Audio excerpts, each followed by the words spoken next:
Halo, assalamualaikum warahmatullahi wabarakatuh. Trend Indonesia dimanapun kalian berada, dari Sabang sampai Merauke, dari Myanmar sampai Pulau Rote. Merdeka, merdeka, merdeka. NKRI harga mati. Indonesia Jaya Nusantara milik kita, bukan milik para Habib Askenazi Yaman Selatan.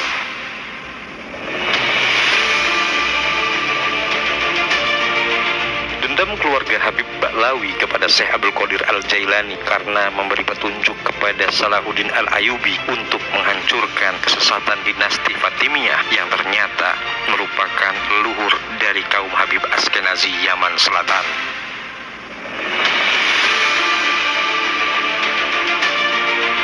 Fakta baru tentang leluhur Habib Ba'lawi dari dinasti Fatimiyah ternyata terdapat dalam kitab Al-Burqatul Musikoh yang ditulis oleh Ali As-Sakron. Dan ternyata Ubaidillah adalah anak dari Maimun Al-Qodah yang semakin membuat nasab para Habib ini makin terlihat sangat membagongkan dan sangat mengedan-edankan.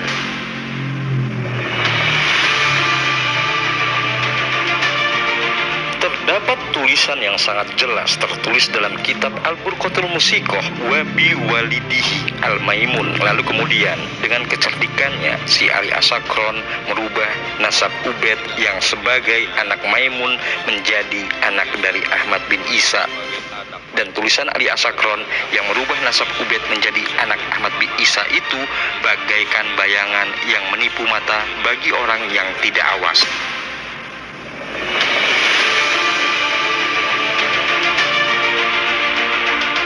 Dari kitab Syiar A'lam An-Nubala karya Imam Az-Zahabi, misalnya saja, memang kuat dugaan Ubaid adalah putra Maimun Al-Qodah yang berjuluk sebagai sang penolong, yang pernah membawa kabar gembira tentang klaim kedatangan Imam Mahdi Al-Muntador. Bapak dan anak inilah yang kemudian meletakkan pondasi dasar berdirinya dinasti besar bernama Kekhalifahan Fatimiyah. Dinasti ini berdiri di tengah kemelut pertikaian antara kelompok Syiah dan Sunni yang melanda Kekhalifahan Abbasiyah di Baghdad pada waktu itu. Dinasti ini secara sengaja menisbatkan dirinya kepada Fatimah Az-Zahra, putri Nabi Muhammad sallallahu alaihi wasallam dan sekaligus istri Ali bin Abi Thalib radhiyallahu an. Inilah klan atau dinasti pertama yang mengklaim dirinya sebagai keturunan garis lurus dari pasangan Ali bin Abi Thalib dengan Fatimah Az-Zahra binti Rasulullah sallallahu alaihi wasallam. Setelah kematian Ubaidillah bin Maimun, tampuk pimpinan diambil alih oleh Abu Abdullah Al-Husain yang dikenal pula sebagai Sa'id ibnu Husain Al-Ismailiyah, yang melalui propagandanya mampu menarik simpati suku Kitamah dan suku-suku Arab maupun Afrika untuk menjadi pengikut setianya. Dengan kekuatan ini, Sa'id ibnu Husain Al-Ismailiyah bahkan berhasil mengalahkan pasukan Jiyadatullah selaku penguasa Afrika Utara pada saat itu. Syiah Ismailiyah mulai menampakkan kekuatannya setelah tampuk pemerintahan Fatimiyah dijabat oleh Sa'id ibnu Husain Al-Ismailiyah yang kemudian menisbahkan dirinya dengan gelar Ubaidillah Al-Mahdi. Atas saran dari Syekh Abdul Qadir Al-Jailani yang khawatir Mesir akan jatuh ke tangan pasukan salib Eropa, maka Kekhalifahan Abbasiyah menyerbu Mesir di bawah pimpinan Salahuddin Al-Ayyubi dan Syirkuh. Setelah berhasil mengambil alih kekuasaan, Syirkuh dinobatkan menjadi wazir hingga pada tahun 565 Hijriah atau setara dengan tahun 1117 Masehi. Setelah Syirkuh wafat, jabatan wazir diserahkan kepada Salahuddin Al-Ayyubi. Selanjutnya, Salahuddin mengambil kekuasaan sebagai khalifah setelah Al-Aidid, khalifah terakhir dinasti Fatimiyah, wafat. Dengan berkuasanya Salahuddin, maka diumumkan bahwa kekuasaan Daulah Fatimiyah berakhir. Terbentuklah dinasti Ayyubiyah, sekaligus mengubah orientasi dari paham Syiah ke paham Sunni. Untuk mengantisipasi perlawanan dari sisa-sisa pendukung Fatimiyah, lagi-lagi atas saran Syekh Abdul Qadir Al-Jailani, Salahuddin membangun benteng bukit di Muqattam dan dijadikan sebagai pusat pemerintahan dan militer. Hingga kini, bangunan benteng dimaksud masih berdiri kokoh di kawasan pusat Misral Qadim atau Mesir Lama. Sejak dihancurkan oleh Salahuddin Al-Ayyubi, sisa-sisa dinasti Fatimiyah bagaikan raib di telan bumi. Para sejarawan Islam menduga hal ini terjadi karena keengganan keturunan Fatimiyah untuk mengiklankan nasab mereka sebagai zuriyah Nabi.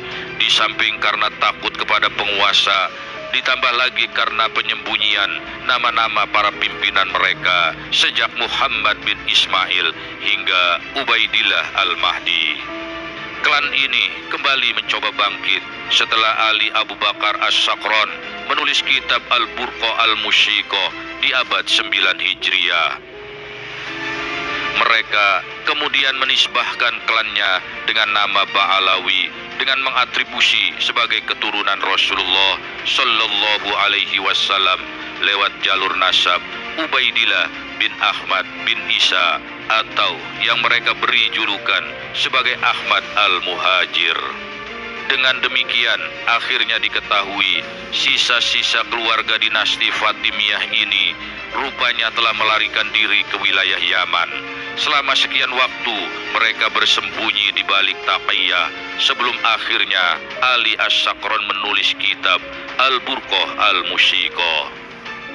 Berawal dari kitab inilah mereka membentuk citra baru, memperkenalkan dirinya sebagai bukan Syiah, seraya mengakui klan mereka sebagai keturunan dari Alawi bin Ubaidillah bin Ahmad bin Isa. Maka kemudian mereka dikenal sebagai Ba'alawi. Ali As-Sakron tak hanya menulis tentang nasab klannya di dalam kitab Al-Burqa Al-Musyiko, didorong oleh naluri untuk merawat dendam klannya kepada Syekh Abdul Qadir Al-Jilani, tokoh di balik layar yang mendorong Salahuddin Al-Ayyubi menghancurkan dinasti leluhurnya. Maka di dalam kitab yang sama, Ali As-Sakron juga menulis kisah tentang Faqih Muqaddam. Nama yang disebut sebagai porosnya kaum Alawiyin ini dibangun dengan glorifikasi sedemikian rupa sehingga disebutkan telah mencapai derajat kewalian yang mengalahkan seluruh para wali di dunia. Tentu saja tak terkecuali Syekh Abdul Qadir Al-Jailani yang bergelar sebagai Sultanul Awliya, yang berarti raja dari seluruh para wali. Tak puas dengan kitab Al-Burqah, Ba'alawi yang lain, Abdurrahman Al-Hatib, juga menulis kitab berjudul Al-Jauhar Al-Safab, yang salah satunya menulis kisah bahwa Faqih Muqaddam melakukan surat menyurat dengan Syekh Sa'ad Al-Jibari, yang dalam suratnya itu Faqih Muqaddam mengaku telah melakukan mi'raj ke Sidratul Muntaha sebanyak 70 kali. Inilah yang membuat banyak kalangan umat Islam terpaksa harus mencibiri tokoh Faqih Al-Muqaddam ini, sehingga skenario untuk menggeser kedudukan Syekh Abdul Qadir Al-Jailani dengan Thariqat Qadiriyahnya menjadi gagal total. Thariqat Faqih Al-Muqaddam yang disebut juga sebagai Thariqat Alawiyin tetap menjadi hal asing bagi umat Islam Nusantara pada umumnya. Belum lagi kenyataan sejarah menunjukkan pula dengan gelar yang disebut penulis kitab Al-Musra' Al-Rawi disebut sebagai Syekh Musayyibul Islam atau guru besar ilmu agama Islam, dan Ilmul Ulama'ul Alim yang berarti ilmunya kaum ulama kenamaan. Ternyata Faqih Muqaddam sama sekali tidak meninggalkan warisan kitab atau karya tulis walau sehelai pun. Ini berbeda 180 derajat dengan Syekh Abdul Qadir Al-Jailani yang mewariskan kitab-kitab kepada dunia Islam tak kurang dari 17 judul. Walau ditulis lebih dari 1000 tahun lalu, namun kitab-kitab Syekh Abdul Qadir Al-Jilani tersebut masih tetap relevan dipelajari oleh umat Islam untuk menjadi kekasih Allah Subhanahu wa Ta'ala.